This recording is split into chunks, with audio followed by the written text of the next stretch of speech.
হরে Krishna. 7ই October Kojagari Lakshmi পুজো।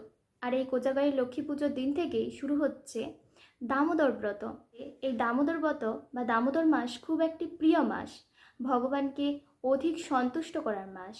আমরা যারা ভক্তরা রয়েছি তারা অনেক দিন ধরে অপেক্ষা করি এই দামোদর মাস বা দামোদর ব্রত কখন আসবে, আর ভগবানকে আমরা প্রদীপ দেখিয়ে বা বেশি বেশি নাম জপ করে ভগবানকে সন্তুষ্ট করতে পারবো। তো 7ই অক্টোবর এই কোজাগারী লক্ষ্মী পুজোর দিন থেকেই শুরু হচ্ছে দামোদর ব্রত। ভগবানের 3টি মাস, যেমন বৈশাখ মাস, মাঘ মাস এবং কার্তিক মাস খুব প্রিয়, এবং এই দুটি মাসের থেকেও কিন্তু এই কার্তিক মাস অধিক প্রিয়। ভগবানের আরেকটি নাম হলো দামোদর। দাম কথার অর্থ হলো রশ্মি এবং উদর কথার অর্থ হলো পেট। ভগবান এই মাসে দড়ি দিয়ে বা রশ্মি দিয়ে বাঁধা হয়েছিলেন মাতা যশোদার কাছে। এই দামোদর মাসে ভগবান অনেক লীলা করেছিলেন, যেমন গিরি গোবর্ধন ধারণ করেছিলেন, আবার রাধাকুণ্ডের আবির্ভাব করেছিলেন এই মাসে, আবার দামবন্ধন লীলাও এই মাসেই করেছিলেন। তো এই মাস ভগবানকে সন্তুষ্ট করার, অধিক সন্তুষ্ট করার একটি মাস। তাই সবাই মিলে চেষ্টা করবেন এই মাসে ভগবানের নাম স্মরণ করে, নাম জপ করে বা ভগবানের লীলাগুলি শ্রবণ করে অনেক বেশি ভগবানকে সন্তুষ্ট করার এবং ভগবানকে অধিক সেবা করে ভগবানকে অনেক বেশি সন্তুষ্ট করার জন্য চেষ্টা করতে হবে এই মাসে।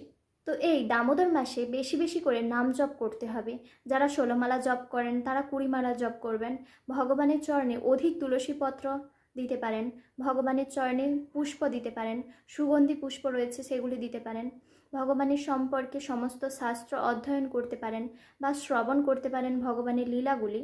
আবার যারা আমিষ আহার গ্রহণ করেন তারা অতি অবশ্যই কিন্তু এই কার্তিক মাস বা দামোদর মাসে আমিষ আহার বর্জন করবেন। অতি অবশ্যই কিন্তু এই দামোদর মাসে ভগবানকে ঘি এবং কর্পূর লাগিয়ে ভগবানেরকে দীপদান করবেন। আরেকটি ভিডিওতে দীপদানের মাহাত্ম্য সম্পর্কে আলোচনা করব। তো এই মাসে ভগবানকে ভালো কর্ম করে বা ভগবানকে ভালো করে সেবা করে ভগবানকে সন্তুষ্ট করতে পারি।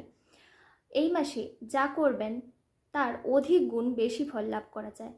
যেমন ভালো কর্ম করলে তার অধিক গুণ ভালো ফল পাবেন, ঠিক তেমনি খারাপ কর্ম করলেও তার ঠিক অধিক গুণ বেশি খারাপ কর্মের ফল ভোগ করতে হবে। তাই খুব সাবধান হয়ে এই দামোদর ব্রত বা কার্তিক মাসটি পালন করবেন। এই দামোদর মাসে বা কার্তিক মাসে শিম, বেগুন, পটল, কলমি শাক, ছোলার ডাল, ছোলা, পুড়ে যাওয়া অন্ন, মধু, সরিষা, বরবটি, ডাঁটা, তিল, মসুর ডাল ইত্যাদি নিষিদ্ধ করা হয়েছে। এই মাসে ভগবানকে সন্তুষ্ট করার জন্য হবিষ্যান্ন গ্রহণ করতে পারেন। তো আতপ চাল, কাঁচা কলা, সন্দক লবণ এবং ঘি দিয়ে এই হবিষ্যান্ন গ্রহণ করতে পারেন। সবাই এই দামোদর ব্রত বা কার্তিক মাস খুব সুন্দরভাবে পালন করবেন এবং অন্যকেও পালন করার জন্য উৎসাহিত করবেন।